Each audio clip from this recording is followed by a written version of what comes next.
Meskipun kita tetap di dalam pemerintahan dan kita sekarang tetap di pemerintahan. Kita bukan oposisi loh Mas, enggak. Kita tetap dalam pemerintahan. Dan kita meskipun dalam pemerintahan tetap kritis. Bang Yandri nggak curiga itu bakal kecurangan? Ya kalau saya tetap diawasi, tapi bahwa ada upaya untuk memanfaatkan kekuasaan itu ya biasa. Tapi ya tetap kita awasi. Ya, makanya saya bilang dulu, Ini kalau Bang Anies Yandri melihatnya itu gimana? nggak layak untuk mengadakan perubahan, kan saya bilang. Karena di situ ada Nasdem sama PKB, masih nongkrong menterinya sampai sekarang kan.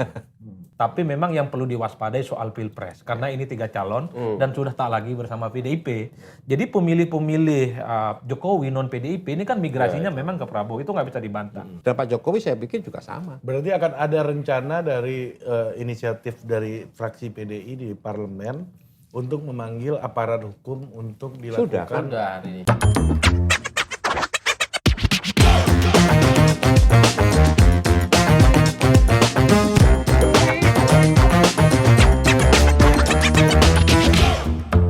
Bang kasih komen dulu nih. Enggak, karena Bu Mega bilang Ya. jangan apa? Jangan sampai Ada kecurangan lagi. Gini, biar clear. Pak Idam kasih dulu putar. Jangan ada kecurangan Sedikit- lagi. Sedikit-sedikit Bu Mega aja biar Ya. kita lagi refresh lagi. Ya. Pesan dari Presiden kelima.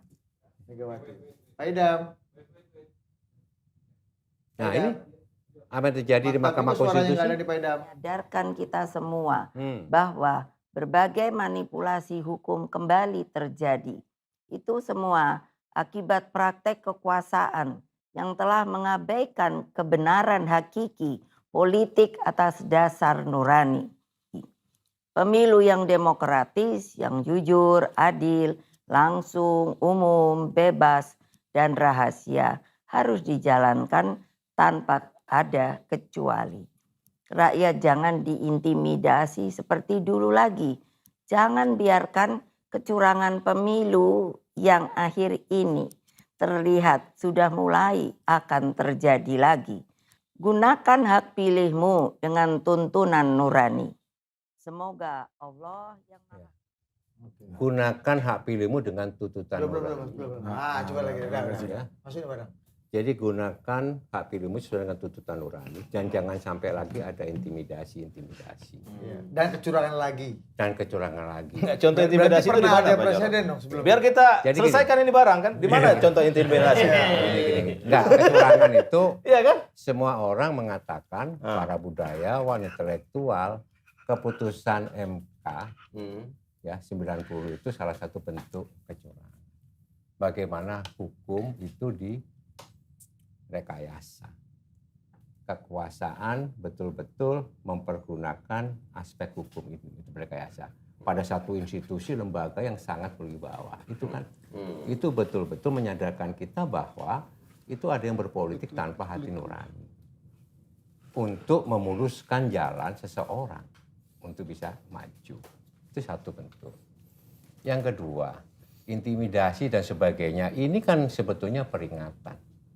Karena baru dilakukan peringatan, belum. Ya, ini peringatan karena ya dilakukan di Pasuruan terjadi. Apa itu intimidasi? Di Pasuruan itu ada dalam tanda kutip ya oknum-oknum begitu ya aparat yang masuk ke kantor partai. Ya, Ngapain di kantor partai? ya mendite, tanya siapa saja di situ, rapatnya apa saja, terus apa? Apa tujuannya? Oknum aparat dari mana nih Mas? Ya pokoknya ada oknum-oknum, ya kan? Nanti sama kayak Aiman lagi, Tapi menurut saya, misalnya enggak, begitu. kalau menurut saya yang begitu mah nggak usah merasa terintimidasi Tuh. Pak Jarod. Bukan begitu, Cuma bagi datang Anda, doang kan? bagi Anda. Iya. Tapi bagi rakyat kecil, satu. Yang kedua, apakah kasus BEM UI, siapa namanya itu? Melki. Itu bukan bentuk intimidasi. Ketika orang tuanya juga ditelepon, ditanya gurunya juga ditelepon, apa bukan bentuk intimidasi? Ini contoh-contoh kecil, Mas. Kita jangan membandingkan antara kita dengan teman-teman di bawah. Kalau mereka tidak mungkin mengintimidasi saya dan tidak akan mempan itu. Dia tidak akan mempan diintimidasi. Mengintimidasi Bang Yanti juga nggak akan mempan. Bang Jupre apalagi nggak akan mempan. Adipre, Pak. Jopre beda. Oh sorry, Adipre, saudaranya Jupre. Adipre. Enggak, saya sepakat. Ya, kan Intimidasi beda. itu nggak boleh. Beda. Nggak boleh mengintimidasi Nah. itu. Nah, tapi ini terjadi loh Bang. Mas, Nggak kalau boleh. tadi kata Bu Mega lagi itu Lagi. presidennya kapan, Mas? Jangan Presidennya. sampai ada intimidasi lagi. Atau Kapan itu kecurangan terjadi? lagi. Kecurangan lagi. Itu Kapan laginya terjadinya itu? perspektif Bu Mega itu kapan? Ah. Nah, laginya jangan sampai di dalam proses ke depan. Gitu. Kan Berarti kan artinya pernah terjadi. Iya. Itu dalam benak Bu Mega itu kapan tuh, Mas? Contoh misalkan ya intimidasi kepada Melki. Oh, Jangan lagi maksudnya seperti baru-baru itu. ini, bukan Baru- pemilu-pemilu lalu. enggak. Enggak, Pemilu lalu baru-baru ini. paten. Kita nggak bahas pemilu yang lalu. Iya, Yang kita bahas kan pemilu yang sekarang ini ya. Jangan sampai terjadi seperti itu lagi ya. Ini kan sebetulnya satu peringatan ya, satu bentuk masukan yang baik bagi kita semua. Janganlah Ya, mentang-mentang tapi kita punya menurut saya Pak kekuasaan. Jarod, saya mohon maaf nih, misalkan yang memunculkan ada intimidasi itu mungkin ya membangun opini sebenarnya, bisa juga kan bagian dari usaha gitu. Kan belum tentu juga terjadi intimidasi kan. Atau diterjemahkan intimidasi padahal bukan intimidasi. Itu ini biasa dalam politik begini biasa, ya kan? Jadi maksud saya, kalau memang benar-benar terjadi intimidasi, tipenya itu apa? Polanya itu apa? Kan bisa dibuka. Kok saya sangat tidak setuju kalau ada intimidasi. Nggak boleh dari puluhan ada intimidasi. Tapi jangan sampai juga sesuatu yang bukan intimidasi tapi dikatakan intimidasi untuk efek elektoral misalkan. Itu nggak boleh juga. Maka kita harus fair juga. Apa di mana intimidasinya? Kan bisa kita ini kan kok. Pak Jarod kan partai penguasa sekarang. Partai terbesar di DPR. Ya. Ketua DPR kan punya kan. Nah, saya kira ayo kita sama-sama kawal. Saya betul Pak Jarod, saya mendukung tidak boleh ada intimidasi. Ya. Tidak boleh ada kecurangan. Kan ini republik kita, bangsa kita, pemilu kita. Harus ada kegembiraan. Nah, Mas, bukannya Justru karena kita partai penguasa, kita jaga supaya itu tidak terjadi. Nah, Mas, bukannya Menko Polhukam yang Ya, juga ya, punya otoritas ya. Nah. atas politik Iya, hukum betul. keamanan. Betul, Itu betul. kan Misalkan gini Ada contoh, aparatnya bagian mana dari- yang mengintimidasi? Kan bisa dipanggil. Ya. jawab. Maksudnya Nah. ada engine Betul. break di Ya, dalam ini loh, Mas. Makanya di sini peran Pak Mahfud penting. Ya, beliau pendekar hukum dan orang berani. Maka ketika ada intimidasi ya yang menyangkut masalah Melki ditanggepin Apakah Mas, ini pertanyaannya gini. dan Mas. didalemi ya akan diklarifikasi. Kenapa nggak Pak Mahfud yang masih punya otoritas juga ikut mengawal atau membuat hal-hal yang tadi dikatakan Bu Mega itu tidak terjadi kan? Pak Mahfud, Betul. bahkan Bu Itu Mega karena- kan di luar pemerintahan. Karena kebutuhan kita semua lo nggak ada Ini intimidasi. Iya. menteri betul. yang punya otoritas Betul. di membidangi ini, Mas. Itu Betul. gimana, Mas? Ini, Mas? Iya, Pak Mahfud punya tanggung jawab itu dan beliau sampaikan betul. Beliau punya concern yang sama. Ya, dan itu sampaikan kan secara terbuka. Ya, dan beliau selalu melakukan proses investigasi, turun ke bawah, dilihat dulu supaya tidak terjadi tadi ya. Betul, saya yang setuju. nggak benar itu. Nggak Ya. boleh ada intimidasi. Nah, bisa begitu supaya nggak terjadi ini. Kita jaga bersama-sama.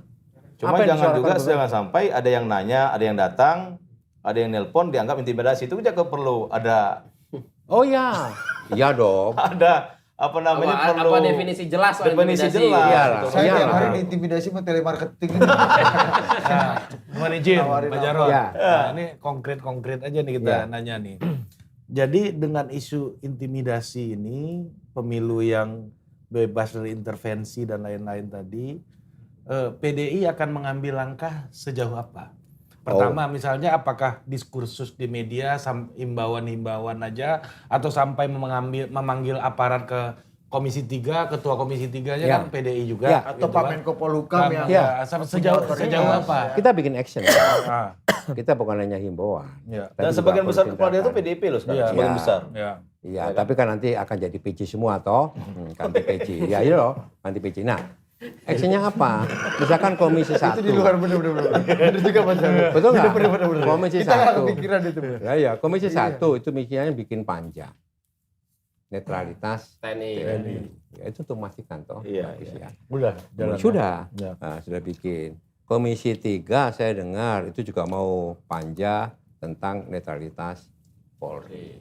Bagus juga. Ya. Supaya sama-sama kita menjaga, Betul, bagus. mengawal, ya. Supaya pemilu ini berjalan dengan baik, dengan lancar. Kami di dalam pemerintahan loh, dalam kabinet loh, ya. kami ini sebetulnya partai penguasa juga ya.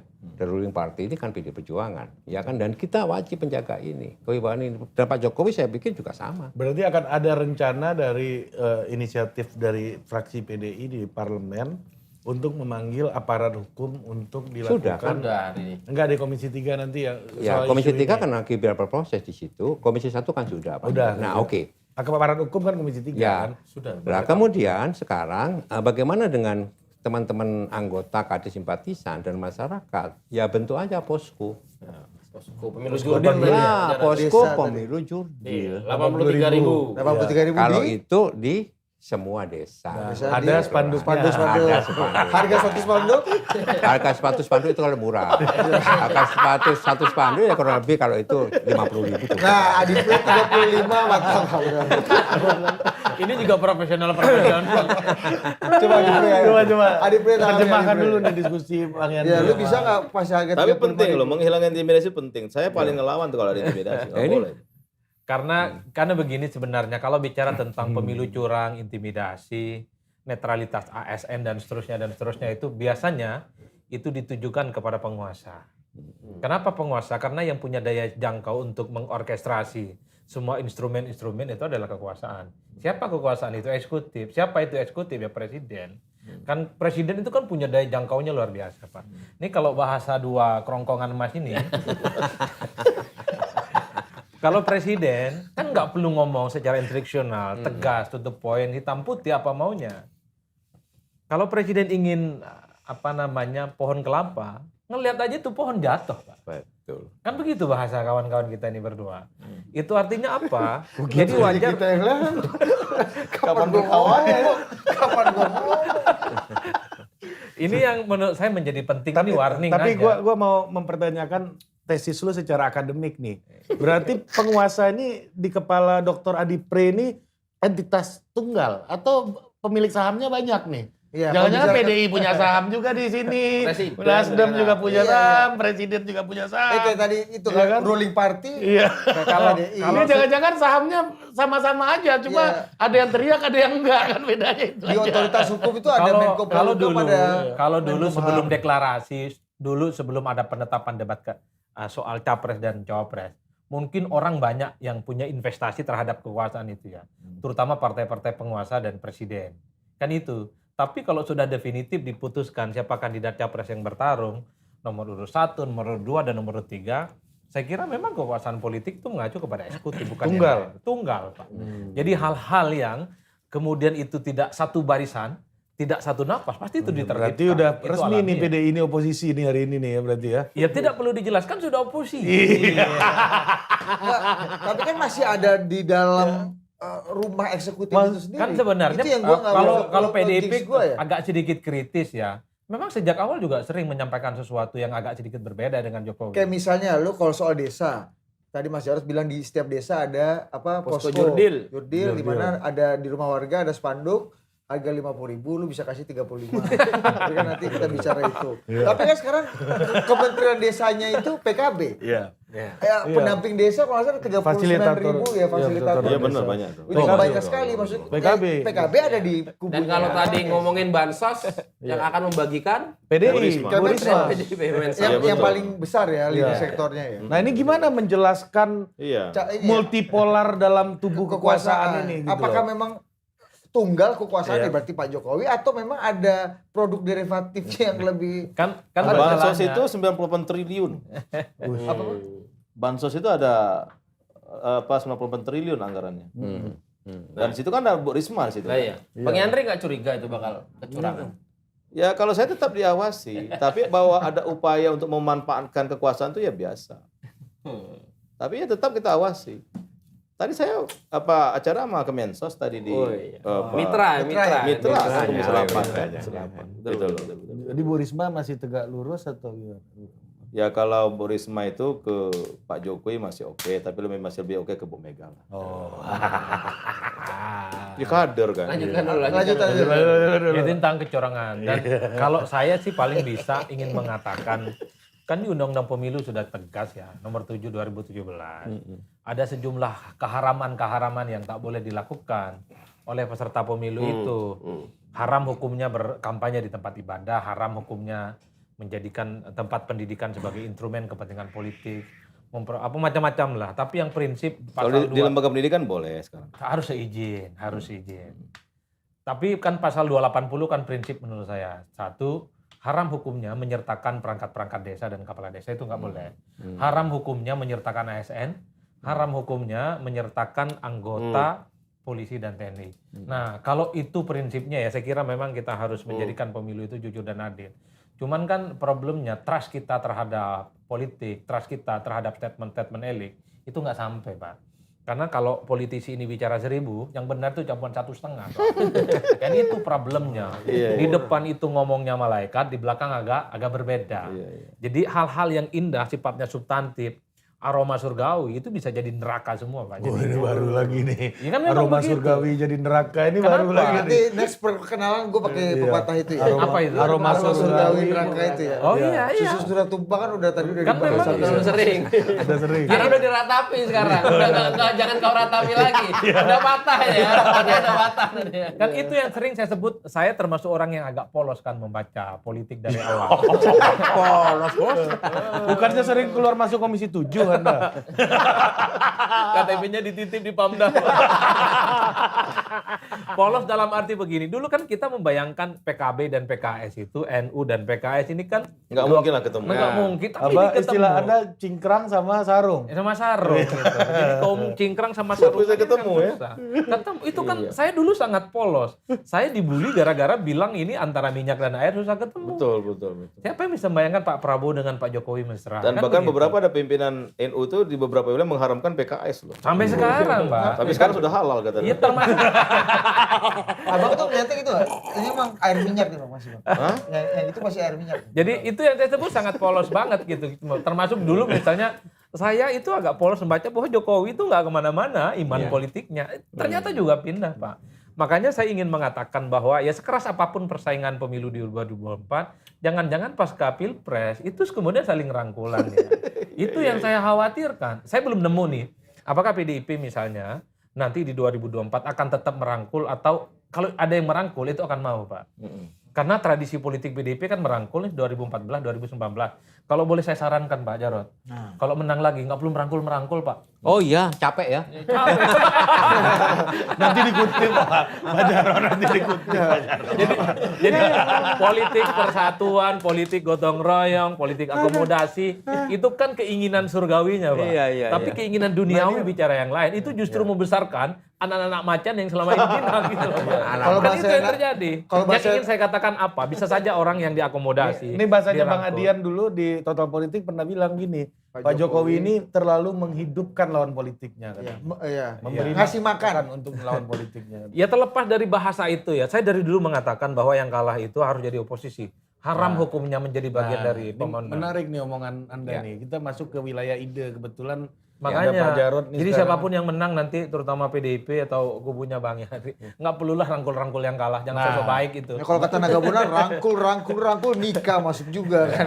Nah gini Pak Jarod, saya kembalikan ke Bang. Rusak nih kepolosan Mas Jarod. politik kita soalnya, Pak. Mungkin nggak sih kita punya undang-undang koalisi itu? Permanen maksudnya. Permanen yang koalisi yang dulu pernah dieksperimenkan dengan KMP, KIH gitu kan. Membuat penyederhanaan fraksi di DPR Ya, gitu. Di ternyata dalam lama juga ngomong itu kita kan. ya, di kita Politik Pancasila kita ini ya. itu menganutkan sistem presidensial. Ya. Jadi sebetulnya secara substansial itu tidak ada oposisi dan Ruling party. koalisi. Salah loh ini. Kalau Ya. RUU Tapi kerjasama mungkin. ya, gitu. tapi Kerjasama, kita masuk di dalam kabinet atau di luar kabinet. Oh, kerjasama politik. Nah, sorry. kerjasama politik. Pakai istilah yang bisa dipahami. Iya, iya, iya, Jarod betul. dong. Out. Ya. Out. Manuver? Out. Jadi sebetulnya yang benar itu betul Mas Adi Pre tadi. Ada Yang benar hubungan sama itu Mas Joko. sebetulnya PKS sama Demokrat. Ketika dia tidak menempatkan kadernya Di di pemerintahan eksekutif. pemerintahan. Sebetulnya Demokrat mau juga. Pan masuk Tapi belakangan, ya. Ya. Nah, jadi Pan hijrah ini konsisten. gimana Mas? Dan PD Perjuangan itu konsisten selama 10 tahun. Betul ya? 10 tahun. 2004 sampai dengan 2014.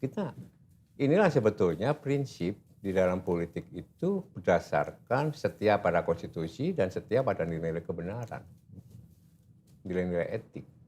Tidak masalah. Di luar pemerintahan juga tidak masalah. Toh kita juga menang juga di luar pemerintahan. Ya. Ya. Kita bukan partai yang sekedar untuk mengejar hanya sekedar elektoral dan pragmatis. Nah. Ya. Kita diajarkan seperti itu. Kita diajarkan kepada yang lebih mulia. Bahwa politik itu kehidupan. Politik itu keberpihakan. Politik itu memberikan cahaya dan melayani seluruh warga masyarakat. Itu bagi kita. Politik itu selalu dibimbing oleh ideologi, oleh ide, itu Pancasila. Dibimbing oleh konstitusi Undang-Undang 45. Ketika ini sudah disimpangi, ketika ini sudah direkayasa, maka kita akan berbicara. Itu yang disampaikan. Meskipun kita tetap di dalam pemerintahan, dan kita sekarang tetap di pemerintahan. Kita bukan oposisi loh Mas, enggak. Kita tetap dalam pemerintahan. Dan kita meskipun dalam pemerintahan tetap kritis. Iya dong, lihat aja teman-teman. Ya, lihat aja di DPR, kita kritis, luar biasa ya. Jadi kita bukan berpolitik membabi buta dan sekedar kemudian mengejar elektoral. Enggak.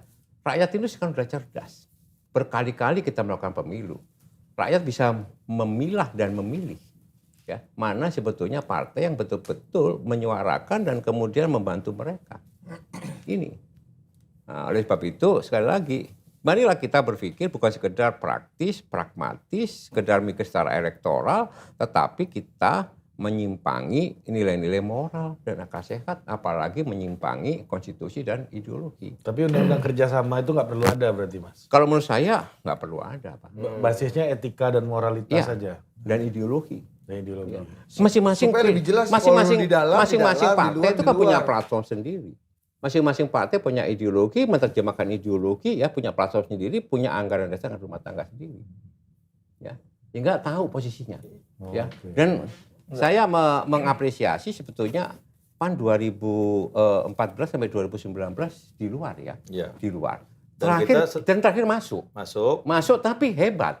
Mundur. Ketika itu mundur. Saya kenal sama Menpan waktu itu ya. Jadi karena bagus. tidak satu perahu dengan Bagus. Pak Jokowi di Pilpres, Bagus kita itu. keluar. Nah itu gimana tuh? Itu lebih oke nih. Nah, kita keluar. Nah, itu gentle. Pamit kita. Pamit. Kalau PDI nggak mau pamit berarti? Loh, kami tetap di dalam loh. Oh, Iya, enggak, maksudnya kan- sekarang ini kan kan udah udah nggak beda satu nih perahu, kata kan? dulu. Enggak beda loh, kita masih di dalam ya. Masih satu perahu. Loh, kita itu Sampai akhir ini Mas. bukan begini. Kita tuh masih menganggap melihat Pak Jokowi itu kader PDI Perjuangan, Pak. Oh, berarti gitu. Gitu loh ya. Kami masih menganggap dia kader PDI Perjuangan dan itu presiden kita. Tapi Mas memang Gibran. kalau masalah oposisi dan koalisi itu di Indonesia itu memang susah. Nah, Misalkan di tingkat presiden ada menteri-menteri dari partai-partai yang dalam pemerintahan. Tapi pas di pilkada bisa juga tuh Demokrat koalisi sama PDIP, betul, PKS koalisi sama PKB, betul. bisa. Jadi memang di Indonesia itu politiknya itu politik gotong royong sebenarnya. Iya. kompromi. Jadi kalau mau dijadikan pembelahan susah juga. Kalau kita meniru Amerika bukan watak Indonesia itu. Maka kalau ada habis pemilu, ada yang gabung, ada yang diajak, itu menurut saya masih normal itu. Masih normal karena memang tugas menghadapi bangsa ini tidak bisa sendirian gitu loh. Iya. Tidak bisa sendirian. Jadi menurut saya, kalau menurut saya nih Pak Jarot ya, Ya. mau siapapun nanti yang menang, saya kira pola mengajak kerjasama itu tetap akan ada. Karena nggak ada budaya kita saling meninggalkan, saling meniadakan, itu nggak pola itu. Karena memang rumit sekali, banyak sekali persoalan di negeri ini. Kalau merasa paling bisa menyelesaikan sendiri itu menurut saya tidak pas. Gitu. Ya, jadi Ini kontestasi anak bangsa saja. Betul. Ya kan Prabowo baik, Anies baik, Ganjar baik kan.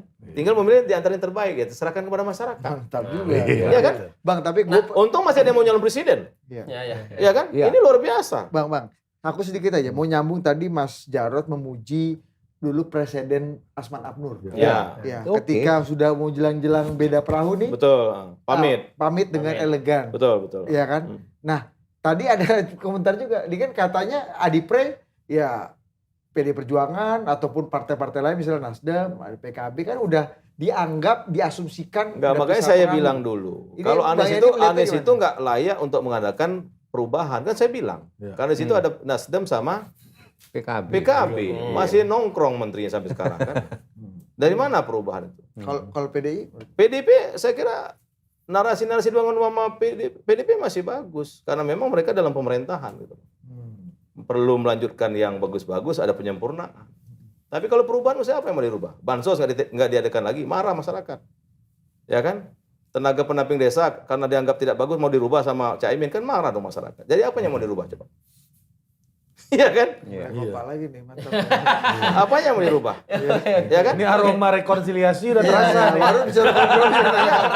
Enggak, ini faktanya begitu memang. Iya, kalau saya itu memandang ini kontestasi anak bangsa, biasa aja. Nanti jangan-jangan kata Adi Pray, nanti kita terkecoh lagi, ribut kita di sini kan, perang di bawah di akar rumput. Ternyata elit itu bisa bersatu dan itu memang masih kita butuhkan untuk republik ini gitu. Jadi Coba kalau elit juga perang terus, wah bahaya sekali. Dan ungkapan Mbak Puan itu benar juga ya. Kapan waktunya kita bersaing? Kapan kita bersanding? Kapan kita bersanding? Betul. Untuk memikirkan masalah bangsa ini. Keselamatan rakyat itu nomor 1, bos. Kesejahteraan rakyat itu nomor 1. Ini yang kita dahulukan. Kan begitu ya. Kepentingan-kepentingan orang per orang, kelompok per kelompok, partai per partai itu harus luluh. Ketika kita harus mendahulukan keselamatan rakyat, kesehatan rakyat. Ya, makanya menurut saya siapapun yang menang, mungkin akan duduk bareng itu akan ada kemungkinan itu masih terbuka lebar. dibantah nih ide ada di Pray. Betul. Sepak bola, Karena pertandingan kita ini bukan kalah menang terkadang. Tapi siapa yang menunduki posisi teratas sama kiri kanan itu yang diatur.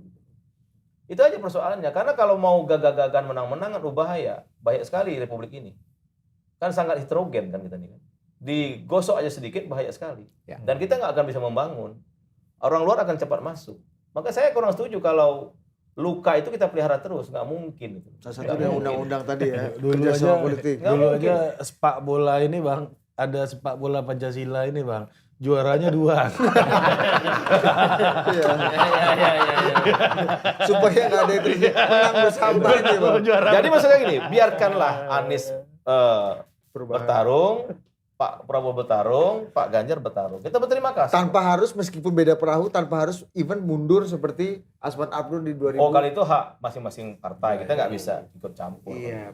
Kita hormati dan kita hargai masing-masing partai. Mau merespons? Oh iya, Kan Anda dibantah nih sama dua kan jagoan begini, nih, kan? Juan Lin itu nulis satu temuan yang menurut saya cukup menarik. Siapa?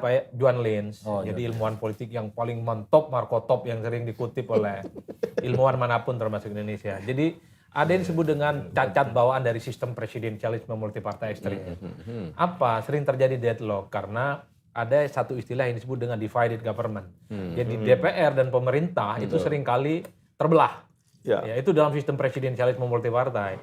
Jadi anggota dewan satu sisi dia mengaku dirinya sebagai wakil dari rakyat. Presiden pun juga begitu. Di Amerika Latin dalam praktiknya sering jadi deadlock dan itu bisa mengakibatkan impeachment terhadap presiden yang berkuasa. Yang kedua, cacat bawaan dari sistem presidensialisme multipartai itu seringkali ada yang disebut dengan minority presiden. Presiden terpilih jadi minoritas karena tidak mendapatkan dukungan parlemen. Kan begitu jalan ceritanya. 50% lebih. Nah, maksud saya mungkin dalam konteks Indonesia itu tidak berlaku, tapi di tempat lain berlaku. Tapi saya berharap suatu waktu ya ada presiden yang cukup powerful di negara ini gitu ya. Dia menang presidennya, kemudian DPR-nya menang dan dia tidak mengajak teman koalisi sekalipun dia kalah atas nama apapun. Minimal Maksudnya? saya berharap suatu waktu ada partai politik presidennya menang, legislatifnya menang. Iya, kalau itu bisa. Tapi kalau sekarang, kalau tidak mayoritas di DPR berat. Anggaran disahkan oleh DPR. Undang-undang harus pemerintah dan DPR. Betul. Kalaupun Ya kan? mau mengajak DPR ya minimal lebih 50 plus sekian lah. Tapi tidak harus diborong 70-80%. 83%. Karena seperti sekarang kan hampir 80%. Diborong Pak. Bayangkan. Kursinya Ini repot. grosiran ya, grosir deh. Betul, kayak grosir memang diobral betul. Ini yang kemudian memunculkan pertarungan dari dalam. Pertarungan Jadi dari dalam. pertarungan dari dalam. Ini kalau mau jujur sebenarnya ini kan pertarungan dari dalam, orang dalam semua. Betul. Jadi kalau pun Tapi kata orang, coba Mas Adi. Kalau mau dijelaskan. Ini pertarungan kalau Pak Jarod dan kawan-kawan nyerang terus Pak Prabowo dan kawan-kawan pemerintah, yang menang, yang diuntungkan Anies, katanya gimana?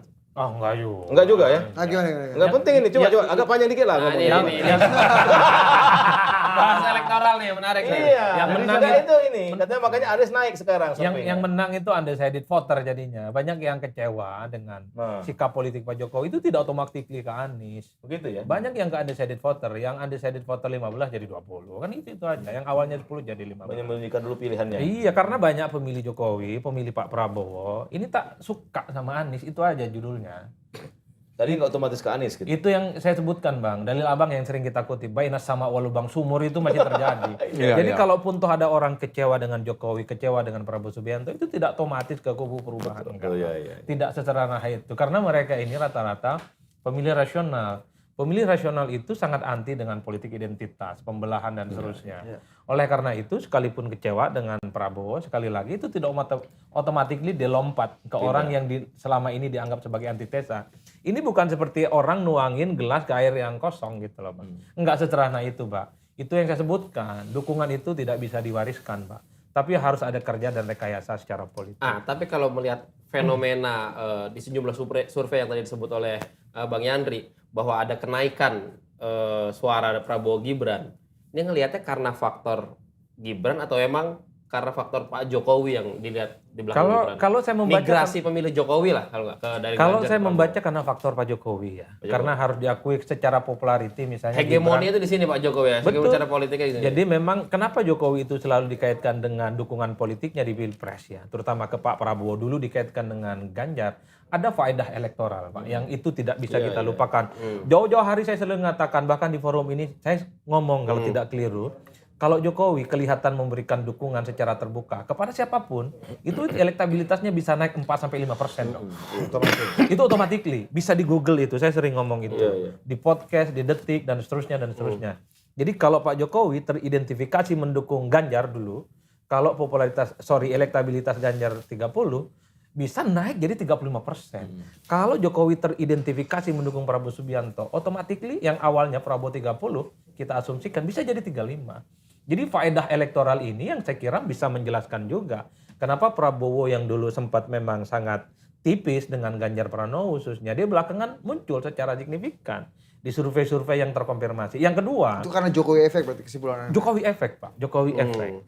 Yang kedua, kalau kita membandingkan elektabilitas Ganjar misalnya dengan Prabowo yang diasumsikan selisihnya 7 atau 8% hari ini mirip-mirip waktu beberapa bulan lalu ketika Ganjar agak sedikit blunder. Nolak soal timnas Israel tanding ke Indonesia. U20. Iya U20 dan Indonesia batal jadi tuan rumah. Itu kan agak sedikit miring itu elektabilitas Ganjar. Tapi setelah itu naik lagi. Artinya apa? Di tengah begitu banyak instrumen kekuatan politik saat ini pendukungnya Pak Prabowo dan Gibran didukung Jokowi, partainya paling banyak, selisih 7 atau 8% bagi saya nggak signifikan Bang.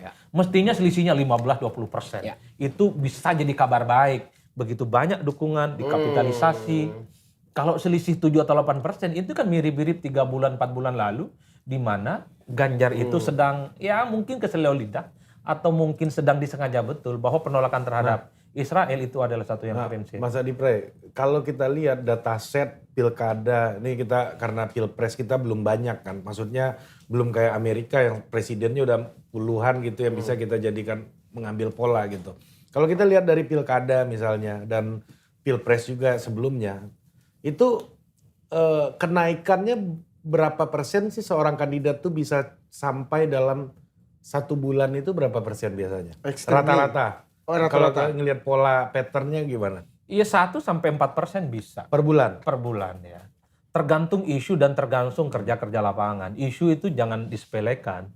Karena tons dan tensi negatif itu adalah sesuatu yang cukup merusak. Dulu waktu MK dan MK ini kan daya rusaknya cukup luar biasa Pak bagi 08. Terutama di kelas menengah ke atas Bang, itu harus diakui. Tapi kan 08 dan pendukungnya mencoba untuk membangun narasi yang ini sebagai feedback dan serangan balik. Itu tadi dalilnya. Jangan pernah menangisi susu yang sudah tumpah. Kita hormati putusan MK kan itu. Dan pada saat yang bersamaan kubunya Bang Yandri itu selalu mengatakan justru putusan MK inilah yang kemudian membuat anak muda itu bisa tampil. Narasi-narasi ini kan secara perlahan menutup. Dan di survei itu sentimen yang banyak negatif. mendukung Prabowo Gibran tuh ya anak muda. Jadi sentimen negatif itu bisa hilang dalam seminggu 2 minggu. Tinggal ke depan ini pertarungan gagasan. Apakah memang soal putusan MK politik kekeluargaan itu jauh lebih masif sampai ke masyarakat ataupun tidak. Ini kan tergantung bagaimana infrastruktur politik yang dipakai nanti oleh segala pemenangan itu. Nah itu tuh yang pertama. Yang kedua yang ingin saya katakan sepertinya kalau Bang Jarod ini bicara pileg rasa-rasanya sudah selesai lah ya. Bisa hat-trick yang ketiga kalinya. Jadi elektabilitasnya sudah separuh Sidratul Muntaha ini Pak. Sebelum Separuh tapi. Surabaya Timur top ya, Surabaya Timur. Jadi kalau pilegnya Bahasanya ya. kenapa begitu? Kalau pilegnya rasa-rasanya sampai saat ini belum ada satu partai pun yang bisa nempel secara signifikan, even itu Gerindra ya. Karena kalau kita melihat rekam jejaknya, Prabowo 2 kali maju 2014, 2019 kan naiknya nggak signifikan 1-2%. Artinya apa? Sekalipun PDIP tak lagi sama dengan Pak Jokowi dalam konteks pileg, rasa-rasanya aman ini barang Pak. Tapi memang yang perlu diwaspadai soal pilpres karena ini 3 calon dan sudah tak lagi bersama PDIP. Jadi pemilih-pemilih Jokowi non PDIP ini kan migrasinya memang ke Prabowo, itu nggak bisa dibantah. Tapi ingat Non Bang PDIP, Yan, betul. nah sebaliknya Bang Yandri kalau bicara tentang pilpres mungkin di atas angin.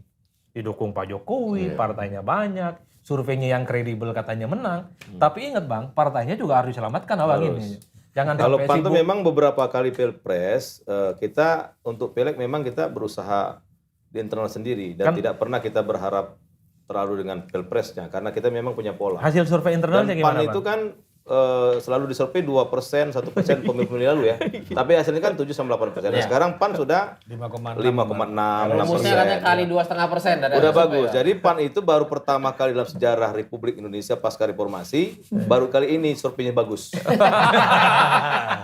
Dulu lembaga-lembaga survei ini kalau menyurvei PAN 1,9, seminggu lagi sebelum pemilu bilang nggak akan lolos parlemen, tapi alhamdulillah lolos terus. Dan sekarang 5,6, 4,5, 5 itu rata-rata udah itu. Surveinya udah bagus. Aman. Ini efek Itu belum kerja pileg. Jadi menurut saya PAN nanti insya Allah bisa sampai 10-11%. Karena dulu kan 1,9 jadi 7 kan. Selalu begitu Pak Jarod. Itu Kalau siapa PAN yang itu selalu terkoreksi, di Bang? survei nggak pernah lolos. Iya. Itu targetnya siapa yang terkoreksi atas? Karena Ini Bang suara dari Yandri, undecided gitu. iya karena Bang Yandri sudah berkawan dengan lembaga survei. Biar gampang Bang. Gue bantu jawab Bang ya. Itu suara dari undecided. Undecided yang terkoneksi sama Bang Yandri. Enggak, karena saya kira PAN pasca kongres di Kendari itu kan banyak juga melakukan perubahan-perubahan. Terobosan-terobosan itu kan bagus karena anak-anak muda banyak masuk, siapapun bisa bergabung, diberi kesempatan yang sama. Blue Squad ini Bang ya. Iya, jadi Viral memang ya. udah ini lagu PAN juga sangat booming kan. Jadi memang berbeda dengan di Anaknya zaman-zaman Adi dulu. Pre nih Bang. Anaknya Adi Pre nih, coba ceritain dulu. Ada Apa lagunya? anak Kapolres Serang tuh juga gitu katanya saya. Kenapa Tiap Kapolres? pagi. Enggak artinya di kalangan yang bukan politisi pun itu lagu itu sangat booming gitu loh. Partai Umat nggak ganggu ya? Enggak. Ya saya kira itu mungkin ada hikmahnya Partai Umat berdiri itu. Sehingga PAN bisa lebih berkreasi lagi kan gitu. Nah, itu. Ini kalau bahas pileg langsung panas. Mending kita bahas pilpres aja. Lebih adem kayaknya. Mumpung kan kita ingat, ya kan Bang Yandri tentu dengan koalisinya merasa di atas angin pilpres. Tapi jangan lupa pileg. Bang. Harus. Ini juga penting. Bang. Harus karena partai itu yang dihitung kursi DPR. Harus tuh termasuk nanti mau pilkada, mau yang lain tetap dihitung kursinya. Maka kita konsentrasi juga untuk pemenangan legislatif. Nah, Jadi kalau dari pola suara sekarang kenaikan Prabowo dan tadi kan sebetulnya Jokowi effect. Kalau tadi kata Budi kan, ini ngelihatnya memang ada migrasi perpindah dari pendukung yang semula mendukung Ganjar jadi mendukung Pak Prabowo gitu. Iya sedikit banyak di situ dan yang kecewa pada Jokowi dia undecided, tidak langsung ke Anies gitu. ya. Oh. Kalau Anies itu naik saya melihat karena faktor PKB dan Muhaimin. Karena faktor PKB dan Muhaimin itu ada ceruk pemilihnya, Mbak. Jadi dulu memang ada gaps ya antara pemilih PKB dengan Muhaimin. Kenapa ada gap? Karena Muhaimin satu belum terkonfirmasi maju, yang kedua belum mengorkestrasi semua basis-basis politiknya, terutama di Jawa Timur dan NU. Itu satu hal yang nggak bisa dibantah. Jadi jangan mengecilkan betapa Anies ini naik seakan-akan ini ada berkah atau faedah dari orang yang nggak suka sama Jokowi, atau karena kecewa dari Jokowi, atau karena isu-isu negatif yang datang ke Jokowi. Karena Caimin. Itu karena Caimin ada beberapa faktornya. Harus diakui, basisnya kan Jawa Timur dan Jawa Tengah itu mulai diorkestrasikan kembali. konkret Caiminnya. Konkret, Caimin itu konkret, memberikan faedah elektoral yang Walaupun sulit untuk signifikan menang, kan? posisinya. Belum tentu menang. Iya, betul. Belum tentu menang. Tapi konkret. Konkret. Ya Tapi belum tentu minimal, menang. minimal ini bisa membantah asumsi bahwa seakan-akan pemilih NU khususnya dan PKB itu tidak lagi berjarak Nah, dengan Muhaimin. Bang, tapi kalau kita lihat, kalau tadi Anda katakan Caimin itu konkret, kalau kita lihat perjalanan surveinya Mas Ganjar, kalau tadi kan Mas Anies, itu kan relatif stabil kan. Stabil di angka 21, 22, 20. Kalau Mas Ganjar kan volatilitasnya tinggi, termasuk juga Pak Prabowo. Artinya ketika Mas Anies diasumsikan dipasangkan sama Mas Ahy segitu. Kemudian ketika Mas Anies dipasangkan sama Caimin juga segitu aja. Kontribusinya gimana tuh menurut lo? Melihat konsistensi itu. Dulu kan karena belum ada kerja-kerja politik, Pak. AHY itu dipasang-pasangkan dengan Anies, kenapa naiknya nggak signifikan? Karena belum ada kerja politik. Belum roadshow, belum safari, belum door to door, dan belum dikenalkan ke publik. Sekarang pasangan ini sudah dipasang-pasangkan, Kak. Foto, baliho, billboard, dan bahkan logistiknya juga dipasang-pasangkan wajahnya. Jadi orang NU yang tidak terkonfirmasi dengan Muhaimin sebagai calon presiden, milik, kan itu yang kemudian muncul. Tapi ini kan 3 bulan jelang pencoblosan, apapun bisa terjadi.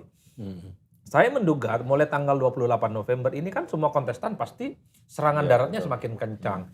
Yang ramai serangan udara selama ini tentu akan diimbangi dengan kerja-kerja lapangan. Karena 60% masyarakat kita itu kan memang satu, preferensi politiknya bukan dari medsos, bukan dari media, Pak. Tapi soal siapa yang menyentuh mereka secara langsung. Makanya Bang Yandri ataupun Bang Jarod di dapilnya pasti lebih banyak di bawah. Mereka nggak ngerti dengan isu-isu yang ada di Jakarta yang sifatnya cukup elitis. Ini yang saya kira akan turut menentukan bagaimana pertarungan darat itu akan menjadi hal yang cukup penting dan cukup prinsip ya. Jadi sekalipun survei saat ini ada turun, naik dan seterusnya, saya kira itu bisa berubah dalam waktu 3 bulan. Dulu saya ingat betul 2014. Seminggu 2 minggu sebelum pencoblosan Jokowi itu kan masih kalah signifikan kepada Prabowo Subianto. Tapi setelah itu kemudian menang. Kalau tidak salah teman-teman PDIP dan pendukungnya Jokowi kan bikin posko-posko di hampir semua desa dan TPS untuk menampung pihak-pihak yang selama ini belum menentukan pilihan politiknya. Dan itu yang sepertinya ingin dipakai lagi oleh PDIP, oleh Bang Jarod untuk menampung suara-suara yang ada di desa-desa itu dengan posko itu. Tapi tentu jangan ditanya berapa anggarannya, tak paham lah kita itu, Pak. Spanduk minimal kan udah tahu. Kalau di Ciputat lebih murah, Pak. 2 kali 3 itu tahu kita harganya, Pak. 75.000 itu. Karena kalau kita demo masangnya setengah hari udah beres. Jadi memang betul. Betul, Bud. Ini tergantung nanti pertarungan daratnya. Ya. Dan rakyat di desa-desa, pelosok-pelosok itu, dia tidak begitu melihat medsos kok. Iya benar. Dia TV itu kita ngelihat. Ya misalkan TV, siapa yang nonton televisi berita? Tidak ada. Yang ditonton itu televisi ya kayak Indonesia. Entertain lah. Koalisinya Mas Jarod juga dong. Gimana? Siapa? TV Entertainment. Iya, tapi kan bukan TV politik. Ya, kan sudah besar. Makanya ditonton. Iya, makanya ditonton. Yang ditonton bukan TV berita, politik enggak, Pak. Tapi TV hiburan, Pak. Jadi ya tergantung kita. Kan ownernya koalisi Mas Jarod. Iya, owner TV hiburan itu kan koalisi Mas Jarod juga. Nggak kenal siapa itu. Sesama bis kota jangan saling inilah. Oh iya. Yang itu. Jadi itu yang ditonton kan. Kemudian ya serangan darat menjadi penting. Kemudian kita ya mau nggak mau door to door. Nah, ini pertanyaan Door to door itu. dulu. Yes. Kita perintahkan ya sekarang ini Bang Yandri ya nggak apa-apa depan ya. Itu masing-masing kader ya wajib untuk masang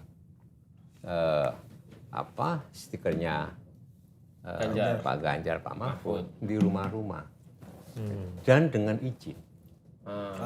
Dengan izin. Nah, kalau tidak boleh ya nggak usah. Mas Jarod, ini narasinya yang dibawa apa? Kalau tadi kan Mas Anies perubahan, kubu yang Bang Yandri yang sudah mulai beli duluan, saya keberlanjutan. Yang Nah, dibawa kalau adalah Ganjar narasinya adalah lihat track record kepemimpinannya. Ya, siapa Mas Ganjar? keberlanjutan apa perubahan nih jadi? Kita tetap melanjutkan apa yang dilakukan oleh Pak Jokowi dan sekaligus menyelesaikan atau mempercepat supaya Indonesia itu menjadi Indonesia mempercepat itu mempercepat. Kita percepat. Kalau isu soal hilirisasi yang hilirisasi bukan hanya sekedar nikel, tapi diperluas oleh Pak Ganjar. Oh berarti tidak ada upaya untuk Enggak. Sama tadi ya. Sama. Jadi yang ditawarkan, yang disampaikan adalah siapa Pak Ganjar, bagaimana dengan keluarganya, siapa istrinya, bagaimana dengan anaknya, siapa Prof Mahfud, ya, dia pendekar hukum, dia pembela orang kecil, itu yang disampaikan sambil minta izin, dan itu dilakukan terus-menerus. Nah, saya bilang kalau sudah ditempel, boleh nggak Pak kita nempel gambar kita? Boleh. Gambar caleg, boleh. Kalau ditolak bagaimana? Ditolak ya kau harus yakinkan. Kalau dia betul-betul sudah nggak mau, ya nggak usah. Sehingga kita punya peta betul, ya. Peta betul di satu wilayah. Itu yang dilakukan. Polanya tetap dengan terpimpin dan gotong royong, Pak. Kita punya banyak caleg, tapi kita akan orkestrasi bahwa caleg-caleg kita itu di samping tadi memenangkan Pak Ganjar dan Prof Mahfud, dia tidak boleh jeruk makan jeruk. Kita bagi wilayah. Kalau itu misalkan sudah wilayahnya Jarot katakanlah, ya jangan diganggu. Masih banyak tempat ya. Wilayah Pembagian wilayah. Gitu. Wilayah tempur. Wilayah tempurnya ini. Nah, wilayah tempurnya ini kita petakan betul, Pak. Bahasa Anda udah Ya, wilayah tempur. Ya, Ini pasukan-pasukan yang untuk wilayah tempur ini ya. Jadi ini basisnya itu sampai tingkat RT RW, Pak. Nah, ini yang dilakukan sistematis dan terkontrol. Kami punya media monitoring ya. Dan mereka wajib untuk menyampaikan kerja-kerja dia. Kami punya big data. Oke, Media mohon izin. monitoring, ya. Mohon izin, sekarang Mas. terstruktur, sistematis dan terkontrol. Yang paling penting itu begini nanti, kan karena masa kampanye ini kan pendek. Pendek banget. Cuma berapa? Kita 2 bulan. 75 hari. 75 hari. 75 hari mungkin nggak semua digunakan. Ya. Tapi yang paling penting kan saya bilang tadi, ini kan pertarungan sama anak bangsa. Jangan sampai di bawah tuh justru gesekannya sangat tajam. Ya. Nanti siapa yang mau dilantik sebagai presiden, yang korban siapa gitu, itu kita nggak mau. Maka menurut saya ide dan gagasan itu menjadi Ya. kebutuhan kita semua. Silakan Pak Ganjar idenya apa, Pak Prabowo apa, Anies apa. Misalnya kalau di tim Pak Prabowo itu kan kebetulan saya kan di komandan penggalangan kan. Ya kita memang sekarang sudah memetakan bagaimana menggalang dukungan ormas, dukungan anak muda, dukungan relawan dengan menyampaikan tidak politik perpecahan, tidak politik adu domba. Ya kan kita ingin ya pemilu damai-damai saja. Maka saya tidak setuju ada intimidasi, nggak setuju ada kecurangan. Ya kan mari kita dengan semangat kebersamaan. Siapapun yang terpilih kan anak putra bangsa juga. Pemimpin kita juga nanti kan. Nah ini maksud saya, narasi-narasi negatif itu mungkin akan kami hindari. Sehingga betul-betul ide dan gagasan. Nah makanya Gibran nanti akan menyasar kepada anak-anak muda.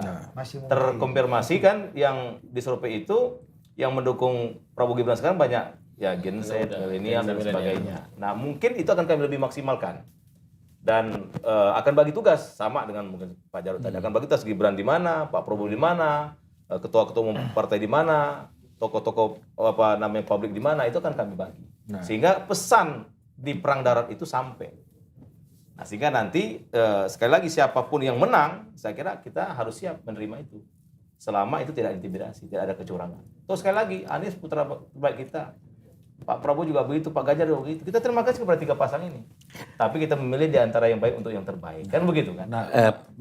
Pengalaman kita itu semakin banyak partai pendukung itu bukan semakin mudah. Terutama di dalam mengorganize. Ya. Karena banyak sekali kepentingan. Ingat bahwa pileg sama pilpres itu gandeng. Bareng. Serentak. Ya. Masing-masing partai politik itu tentu saja juga memikirkan partainya di parlemen. Ya, masing-masing ya, seperti itu. Betul nggak? Betul. Nah ini. Jadi tidak gampang. Kami punya pengalaman 2014 di mana Pak Jokowi dan Pak Yusuf Kala itu sedikit partai pendukungnya. Ya kan, menang kita. 2019 itu besar. Menang juga. Menang juga, tapi mengorganisnya berat sekali. Tapi kan itu berbeda, Mas. 2014 itu kan nature-nya PDI ini di luar pemerintahan, kalau partai pendukungnya sedikit kan natural. Tapi kalau 2024 kan partai penguasa, masa masih kecil Bukan gitu. begitu, bukan begitu. Itu pertanyaan. Bukan begitu. Maksud saya adalah semakin banyak partai pendukung itu bukan semakin mudah untuk mengelola. Terutama di perang darat. Terutama nanti pengamanan di TPS, di saksi. Ini bisa berebut. Siapa yang harus jadi saksi dalam, siapa yang saksi luar. Karena masing-masing orang, teknisnya. Betul. Di lapangan itu pengalaman kita, Pak. Ya. Tapi lebih sulit lagi kalau nggak ada orangnya, lebih sulit lagi. Kalau orang. banyak orang tuh masih enak ngatur-ngaturnya. Biasanya di sini berebut. terutama yang banyak orangnya. Iya. Kalau yang nggak sedikit orangnya sih oke ya. Berebut tuh karena apa, Mas? Kan mereka ingin masuk sebagai saksi. Kan di saksi itu dia dapat. Ada ongkosnya. Kalau saksi, Ada ongkosnya. ongkos berapa, Mas, biasanya? Ongkos bervariasi. Saya nggak tahu. Misalnya, Adi Pre bisa murah. misalnya berapa misalnya? Satu orang saksi itu paling enggak 200.000. Ah, Adi Pre 150. Gas control. Dan kita harus punya 2 saksi minimal. 400 Satu saksi sudah keluar. pileg, satu saksi Pilpres. pilpres. Nah, Mas, di luar urusan penggalangan terakhir, 200.000 itu Pak jaganya cuma Nih. setengah hari itu. Ini ada data nih ya, Ya. saya dapat bahwa pengguna media sosial TikTok di Indonesia itu Waduh. jumlahnya 99,79 juta. Betul. Itu berada di urutan kedua terbanyak di dunia. Yang pertama itu Amerika Serikat Betul. dengan 122 juta. Kalau 99,79 juta ya let's say 100 100 juta. juta lah. Ya, itu hampir lebih dari 50%. Ya. Nah, ini pernah terjadi di Asia Tenggara juga dan Ya. karakteristik demokrasinya, Pimpinan. transisi Filipina ya. demokrasinya mirip Bom-bom ya. sama kita. Ini bong-bong presiden. Bang, ya. Nah, gimana kedua kandidat ini, Mas Jarod dan di pihak Ya. Mas Ganjar dan Bang Yandri itu mengantisipasi Ya. dan melihat fenomena ini gitu. Silakan Mas, duluan Mas. Ya, kita di sekolah partai begitu ya selalu dilakukan pendidikan politik khusus untuk bagaimana mengelola media sosial dan bagaimana dengan melakukan kampanye digital. Kita ada pelatihannya, dilatih Pak. Dan ini terstruktur bukan hanya di tingkat pusat sampai juga di tingkat daerah ya. Bagaimana menggunakan platform TikTok misalnya, YouTube ya, Instagram dan sebagainya. Bagaimana membuat konten ya supaya menarik ya, supaya meningkatkan elektabilitas calon kita dan partai kita. Itu dilatih. Dan memang tidak gampang. Nah, kita merekrut anak-anak muda. Kita punya pejuang-pejuang digital, anak-anak muda. Kita latih. Dan masing-masing daerah itu punya. Di tingkat DPD provinsi itu minimal ada 100 yang selalu aktif. Tingkat DPC itu 50 ya. Nah, dan dia harus aktif. Oh, banyak juga ya Mas. Banyak juga, kali berapa? Kita kali berapa? Kita lihat. Nah, kita lihat gitu ya. Followermu berapa? Bisa lebih murah. Followermu berapa? Kan kita lihat juga. Dan ini kita pantau. Ini kita lakukan sudah berapa bulan yang lalu. Kebetulan saya di bidang ini, di DPP. Saya ketua bidang kaderisasi dan ideologi yang melakukan kegiatan-kegiatan seperti ini di sekolah partai, terstruktur ya. Dan yang kita rekrut itu anak-anak muda yang usianya di bawah 35 tahun. Ya. Dikontrol betul, ya dikontrol betul ya. Nah, termasuk juga membuat konten-konten yang kreatif tapi positif. Dan menghadapi Pak Prabowo yang sangat dominan di TikTok ini gimana perspektif Mas? Ya memang bagaimanapun juga sekarang senjata kita kan media sosial.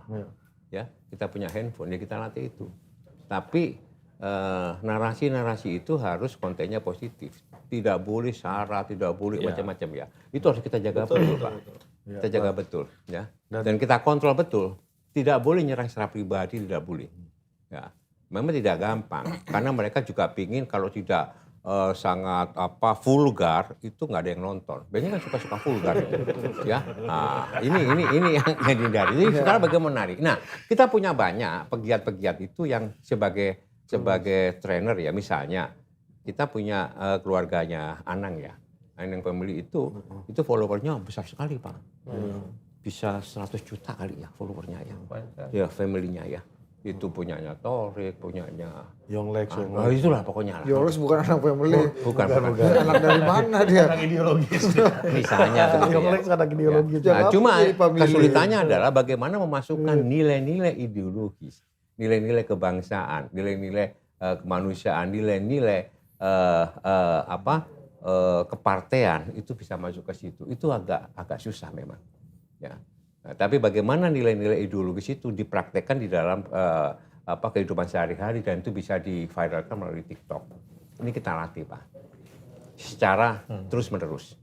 Secara terus-menerus. Dan tidak gampang memang. Ya. Oh, Bang memang Yandri? sulit. Bang Yandri sebagai Saya kira pihak yang dominan di- media sosial itu sebuah keharusan sekarang ya. Tinggal memang jangan sampai kepleset dengan media sosial. Nah, iya. Nah, itu. Terkadang tadi karena ingin viral, ternyata itu kontroversi. Nah, itu nggak boleh. Maka kita juga kebetulan saya di Penggalangan itu, di bawah saya itu kan ada influencer itu. Kita sudah kumpulkan di berbagai daerah termasuk di pusat ini influencer-influencer yang banyak sekali followersnya itu untuk membangun narasi yang positif gitu loh. Sehingga karena jejak digital itu kan nggak bisa hilang kan Ya, Pak Jarod. iya, Jangan betul. sampai Hati-hati. kontestasi sudah berlalu, Ya. itu selalu diputar-putar oleh anak bangsa, itu nggak boleh. Maka kita kita arahkan supaya membangun narasi yang positif. Karena ini adalah kontestasi anak bangsa. Kita tetap akan maksimalkan media sosial, tapi tidak kalah pentingnya itu adalah perang darat tadi.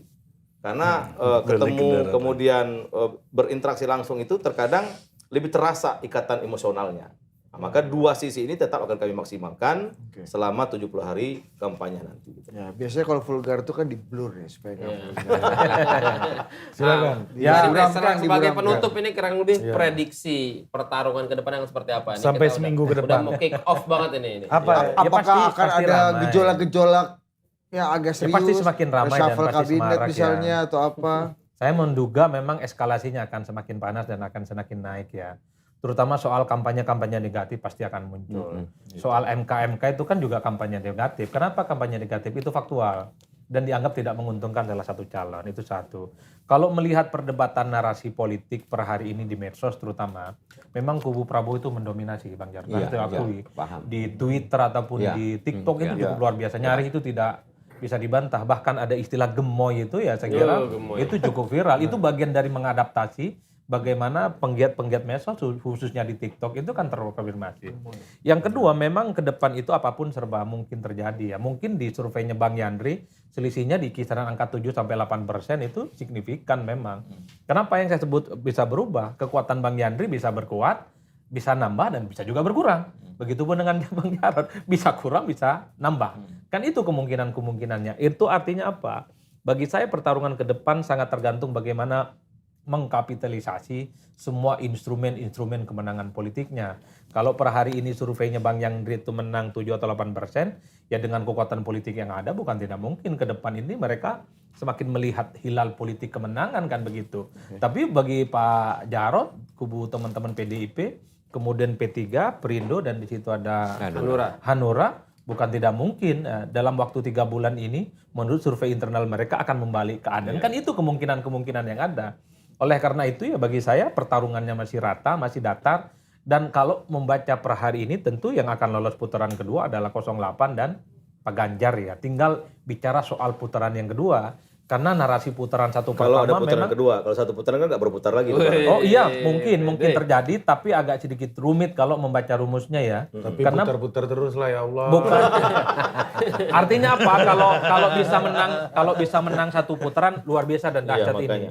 Karena begini rumusnya, bukan hanya soal 50% plus sekian ya, tapi kan suaranya kan harus merata di separuh jumlah provinsi. Betul. 38 provinsi, minimal separohnya 19 provinsi. Wah ini rumit di sini nih. Iya. Ini hitungannya. Setuju saya. Putar-putar.